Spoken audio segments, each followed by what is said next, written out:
Hello, my name is Kevin Butler, and I'm a certified professional ergonomist that works for Steelcase. Thank you for your sincere interest in learning more about how to protect your quality of life. My primary focus is in educating individuals such as yourself on tips, tricks, and best practices for sitting, standing, and moving throughout the workday. Because doing the right thing most of the time can absolutely have a positive effect at work and at home. Today we'll cover optimal sit and stand postures, how often you should alternate your posture, and a few practical tips that you can wield to help you internalize these healthy behaviors. Regardless of whether you're sitting or standing, you will want to find a safe and productive working posture. This is called resting elbow height, and it looks just like this. The elbows are close to my sides, my shoulders are completely relaxed, and I'm not overreaching for anything. Each time that you transition your posture, the first thing that you'll want to do is find your resting elbow height. When seated, regardless of the type of chair you have, you will want to adjust it so that you are in a neutral, supported position. The best place to start is seat height. Adjust the height so that your thighs are parallel to the ground and your feet should drop directly below or out in front of the knee. You want to avoid placing your feet behind the knee or on top of the wheels because it will put you in an unsupported, awkward posture. If the seat pan adjusts, make sure that when you're tucked all the way back into the chair, you have at least a few inches of space between the back of your knee and the front edge of the seat. Why does this matter?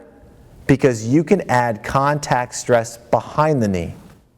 And regardless of the seat back angle that you prefer, you will want to make sure that the tension is adjusted to properly support you.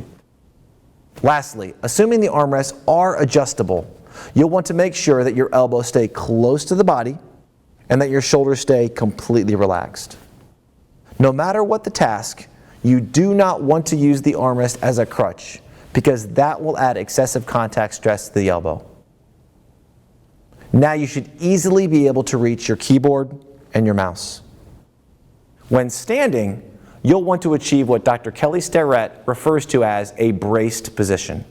Keep your feet hip-width apart, reorient your pelvis by squeezing your behind, establish a neutral spine position, and make certain that your shoulders are rotated back into a neutral position.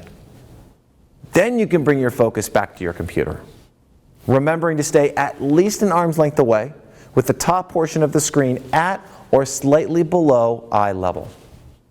Now, to maximize your well-being, you will want to find your ideal ratio of sit, stand, and move. As you're exploring this ratio, please remember these tips. Move more, move often.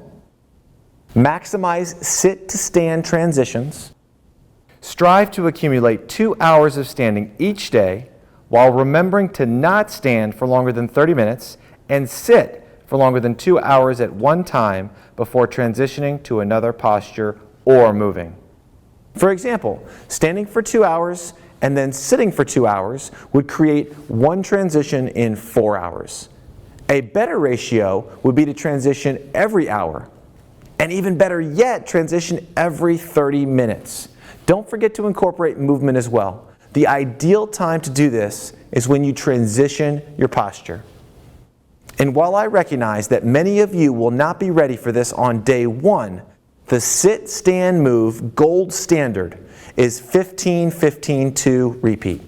That means sit for 15, stand for 15, and move for 2 minutes. To summarize, get to know your resting elbow height. When you sit, make sure that you maintain a neutral, supported position. When you stand, make sure you achieve a braced posture. Maximize your sit-stand transitions. And don't forget to move. Move more, move often. Thank you for watching, and good luck leaving the workday healthier than when you arrived.